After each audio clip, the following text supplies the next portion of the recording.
Kan para habaib, mereka bilang ini habaib ini Yahudi, apalagi ada satu Gus itu dari Cirebon, saudara. Dia ceramah seenaknya, dia samakan datangnya para habaib ke Indonesia dengan datangnya orang-orang Israel ke Palestina, saudara. Kurang ajar. Mereka bilang dulu Israel numpang di Palestina, sekarang menguasai Palestina, menjajah Palestina. Awas, hati-hati, habaib datang dari Yaman, datang ke Indonesia, menguasai Indonesia, menjajah Indonesia. Kurang ajar. Saya tidak mundur sak senti pun, karena kalian berbahaya untuk Pancasila. Kami yang terbaik. Rasa mbok rungono. Ana pidato-pidato ini wong gemblung-gemblung ini gak sampai rungono. Kejadian Indonesia tahun sekarang itu sama dengan kejadian Palestina tahun 45. Sampai ngerti pada waktu tahun 20 sampai tahun 46 terjadi eksodus besar-besaran, eksodus. Tiang-tiang niki saking Eropa itu diangkut dengan kapal-kapal Jerman mampir di Palestina, di pelabuhan Haifa. Setelah turun ternyata isinya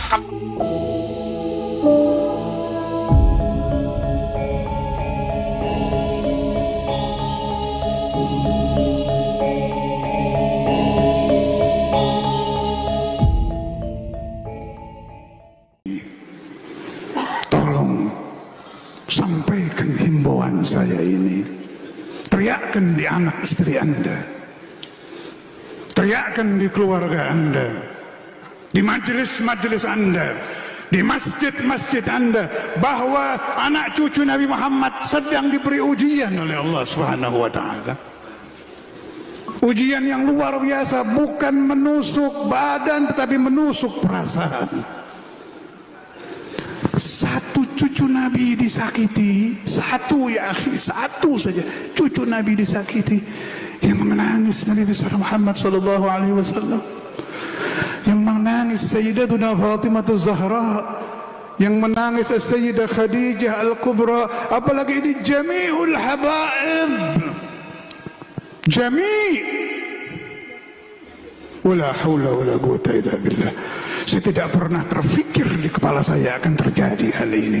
Wala haula wala quwwata illa billah. Tapi ada tafsiran bagus dari Sayyidi Habib Umar bin Hafidh. Saya dengar dari murid beliau di Tegal, Al-Ustaz Saleh Al-Attas. Katanya Habib Umar ngomong begini, yang terjadi di habaib Indonesia ini itu manifestasi dari qauluhu ta'ala, innama yuridullah liyudhiba ankum rijsa ahlal bait wa yutahhirukum tathira. Jadi Allah membersihkan para habaib ya dengan cacian berjamaah ini. Tapi ini berjamaahnya pagi siang sore, malam mau bangun tidur yang dibuka itu.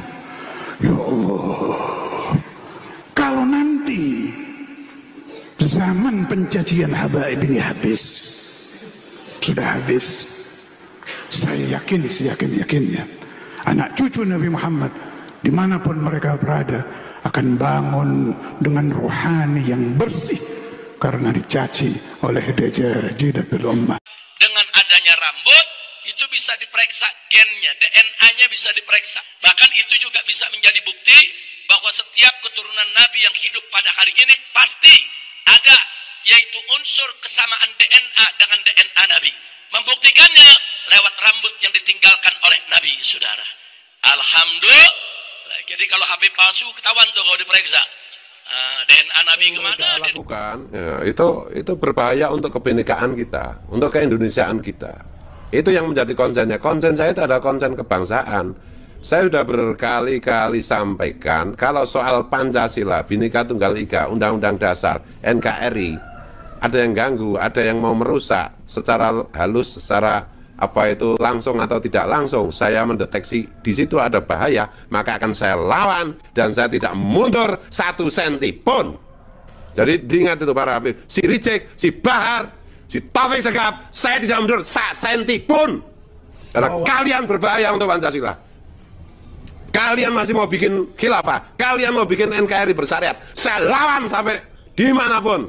Apalagi kalian bukan keturunan Nabi, kalian itu haplogrupnya G, kalian itu Yahudi Khazar. Gitu loh. Kalian keturunan Anda Belanda. Jangan macam-macam dengan saya. Saya asli Nusantara.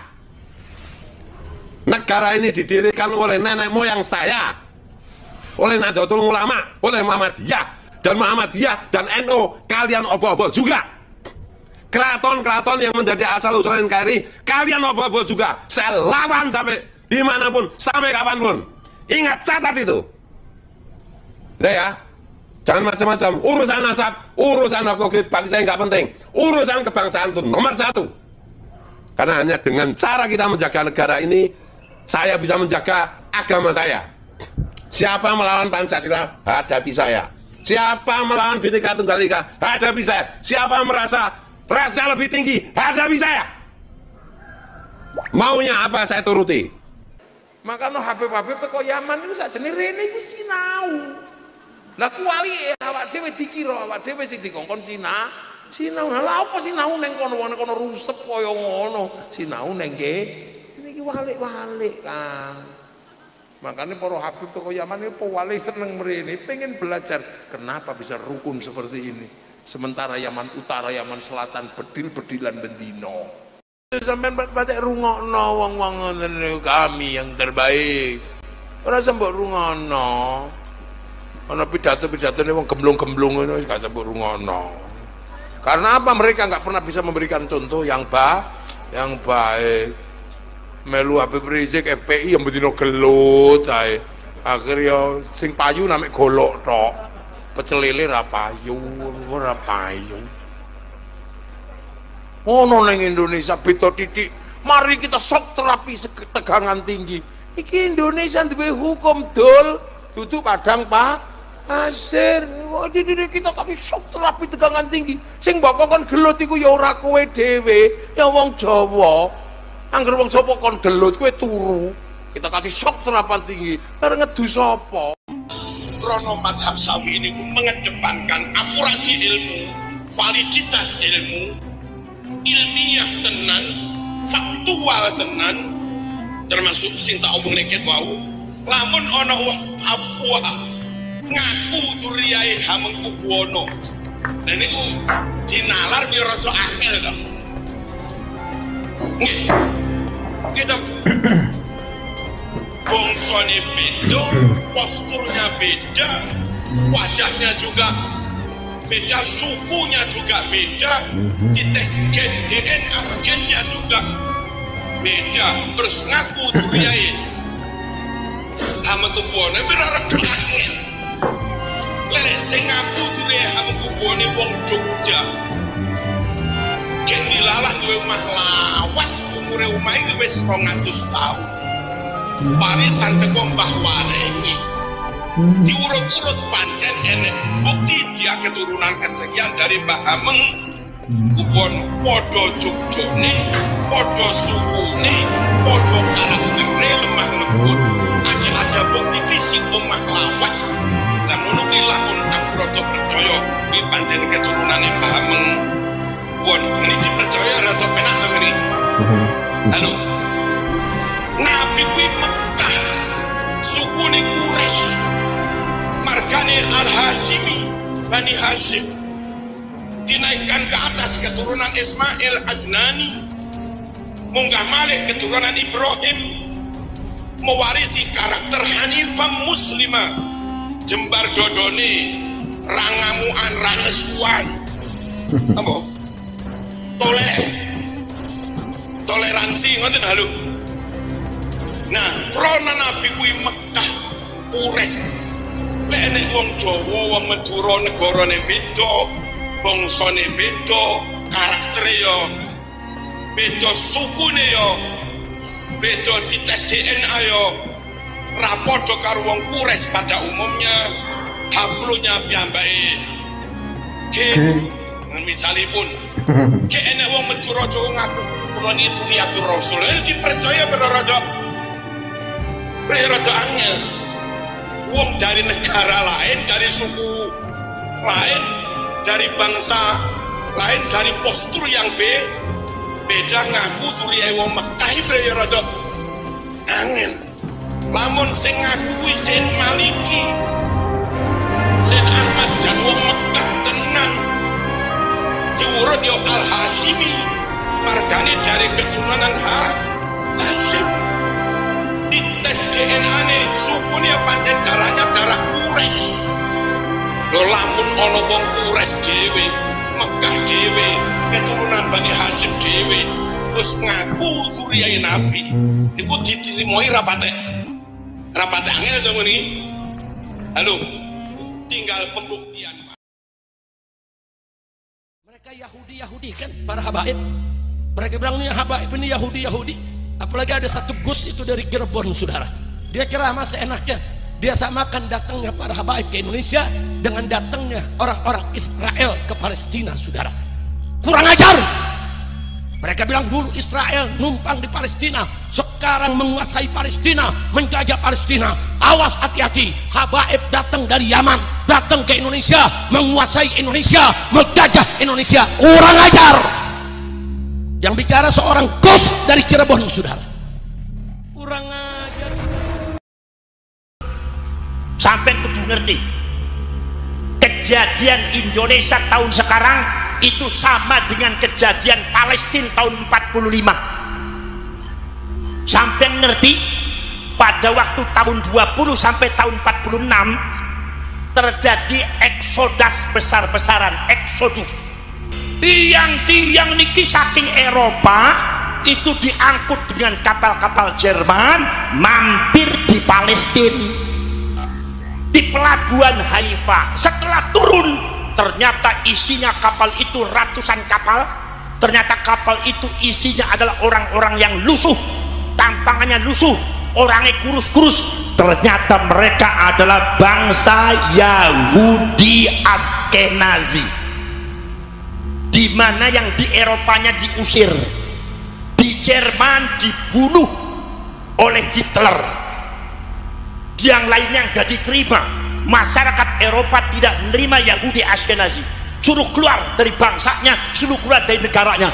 Maka akhirnya semua Yahudi Askenazi itu banyak yang keluar mampir di Palestina tahun 1945, dari mulai tahun 1920. Tambah kata. Pada waktu pertama kali datang, ribuan orang datang menggelar spanduk. Spanduknya langsung dibentangkan. Apa spanduknya isinya? Isinya adalah, wahai orang Palestina, kami di Eropa diusir, kami di Jerman dibantai, maka wahai masyarakat Palestina, jangan pupuskan harapan kami untuk menerima kami. Nyuwun sewu, masyarakat Palestina ku persis kaya wong Jawa. Jawa ne Arab niku Palestina. Anggah ungguhe mboten sekecuane penggaline niku sae. Akhirnya mereka diterima. Begitu sudah diterima, tambah banyak, akhirnya ratusan ribu orang berdiam di Palestina. Masyarakat Eropa sudah mengingatkan, wahai masyarakat Palestina, kami mengusir mereka bukan tanpa alasan, kami mengusir mereka bukan sembarangan, tapi kami mengusir mereka dengan alasan yang kuat. Apa alasannya? Karena mereka itu adalah kumpulan dari orang-orang yang tidak benar, kumpulan daripada pembegal dan perampok negara. Di sana di negara kami berusaha untuk mendominasi, melecehkan suku-suku yang lain, meninggikan sukunya sendiri, menginjak daripada tokoh-tokoh kami, bahkan membelokkan sejarah-sejarah yang ada di Eropa, termasuk juga memalsukan situs-situs yang ada di Eropa, bahkan akhirnya menginjak-injak dan menanamkan doktrin-doktrin yang tidak benar di kalangan masyarakat Eropa. Wahai masyarakat Palestina, kata orang Eropa, Anda menerima tamu yang salah. Saya peringatkan kepada Anda, harus hati-hati. Akhirnya para sedulur, pada waktu itu orang Palestina tidak mau mendengarkan orang Eropa nasihatnya. Akhirnya orang Yahudi Askenazi ditampi di Palestina. Satu persatu saudara-saudara sekalian mulai kumpul. Akhirnya tiba-tiba mereka mengadakan perayaan, kemudian mulai mendoktrin masyarakat supaya masyarakat menghormati mereka, kemudian mendoktrin masyarakat untuk melecehkan orang-orang Arab Palestina, seolah-olah bangsa Arab itu tidak ada artinya, seolah-olah bangsa Arab itu adalah sama dengan anjing, seolah-olah bangsa Arab di bawah mereka. akhirnya pada tingkatan selanjutnya bukan sekedar sejarah yang dibelokkan, sejarah yang diklaim, tetapi pemalsuan makam, membuat makam palsu tahun 45-46, satu sejarah Palestina yang tidak mungkin bisa dihapus. Persis kaya ning Jawa, kaya ning Indonesia.